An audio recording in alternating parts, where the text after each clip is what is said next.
Welcome back to my channel. बैथ अपने business के सिलसिले में हांगकांग गई थी और अभी वह वापस अपने घर आ रही थी और बीच में ही वह कुछ टाइम का होल्ड लेकर शिकागो चली जाती है और इसके बाद वह अपने घर आती है। घर आने के बाद वह अपने शौहर और छोटे बेटे से मिलती है।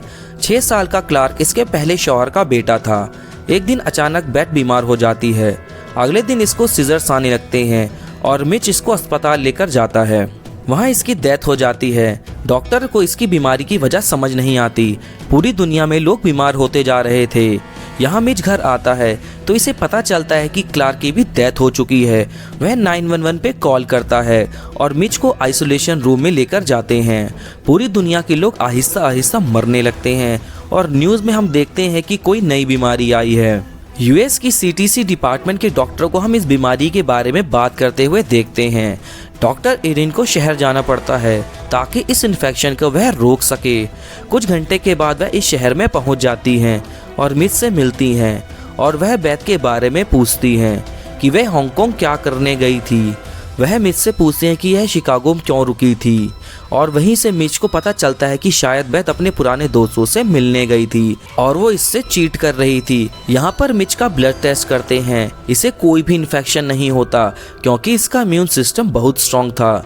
मिच को घर भेज दिया जाता है। मिच की दूसरी शादी बैथ से थी। पहली शादी से उसकी 16 साल की एक बेटी थी जोरी नाम की। वह भी अपने पापा से मिलने इसी अस्पताल आती है।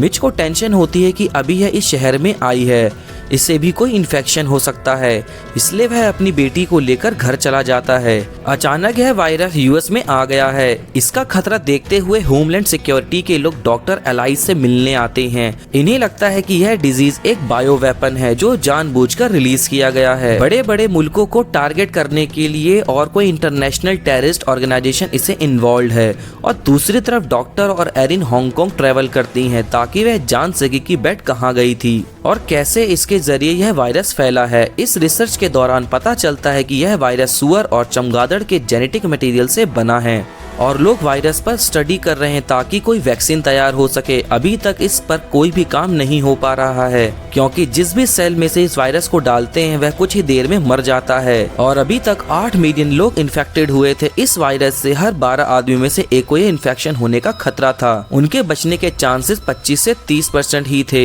यहाँ पर इन्फेक्शन ज्यादा बढ़े ना, इसलिए गवर्नमेंट एक फैसला लेती है। जो भी इन्फेक्टेड सिटी है उनको पूरा आइसोलेट कर देती है, यानी कोई भी शहर से बाहर नहीं जा सकता।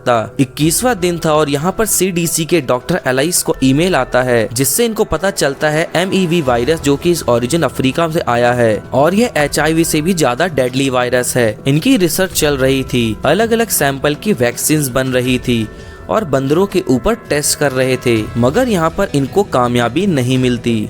ऑफिस, स्कूल, कॉलेज, एयरपोर्ट, रास्ते एक भी इंसान नहीं थे। सब लोग डर के मारे अपने घर में बैठे थे। फाइनली 29वां दिन आता है जहाँ पर सीटीसी के लैब के डॉक्टर थे। इन्हें एक कामयाबी मिलती है कि जो भी इन्फेक्टेड पेशेंट है इनके पहले परमिशन लेनी होगी और फिर पेपर साइन करने होंगे। इसीलिए डॉक्टर एलाइस खतरनाक तरीका सोचती हैं जिनमें उनकी खुद की भी जान जा सकती है। वह पहले तो वैक्सीन का सैंपल खुद को इंजेक्ट करती हैं। वह अपने फादर को मिलने जाती हैं जो इसी वायरस से इन्फेक्टेड थे। मास्क निकालकर इनसे काफ़ी देर तक बात करती हैं। अब इस बात को 2 से 3 दिन गुजर जाते हैं। डॉक्टर एलाइस को इस वायरस का कोई भी इन्फेक्शन नहीं होता, यानी कि इनका खुद का एक्सपेरिमेंट सक्सेस हुआ था। यहाँ पर WHO को और बाकी ऑर्गेनाइजेशन को डिक्लेयर कर दिया जाता है कि वैक्सीन सक्सेसफुली मिल गई है और पूरी दुनिया में यह न्यूज़ इंटरनेशनल लेवल पर बता दी जाती है। वैक्सीन के प्रोडक्शन में काफ़ी टाइम लग जाता है।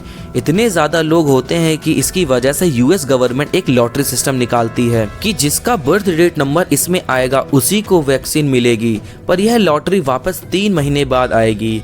ऐसे करते करते आहिस्ता आहिस्ता ये वैक्सीन लोगों को दी जाती है। आहिस्ता आहिस्ता लोग अपने काम पर जाते हैं और आखिर में हम देखते हैं कि यह वायरस कैसे फैला। तो हांगकांग में एक बिल्डोजर एक दरख्त को गलती से तोड़ देता है जिसमें कुछ चमगादड़ डिस्टर्ब हो जाते हैं। फिर वहां से वह चमगादड़ केले के एक दरख्त पर जाकर बैठ जाते हैं और कुछ केलों को बाइट करते हैं। अब वहां से चमगादड़ एक पिग फॉर्म में पहुंचते हैं और एक चमगादड़ केले को गिरा देते हैं। एक पिग उस केले को खा लेता है। अब पिग को अगले दिन कसीनो में लेकर जाते हैं और इसी पिग को साफ करते करते एक आदमी का हाथ एप्रन में पहुंच लेता है और कैजुअली बैथ से जाकर हाथ मिला लेता है और इसी तरह ये चमगादड़ और पिग का वायरस पूरी दुनिया में फैल जाता है। अब आपको क्या लगता है कोरोना वायरस के बारे में, क्या सच है और क्या झूठ, जरूर बताइएगा कमेंट में।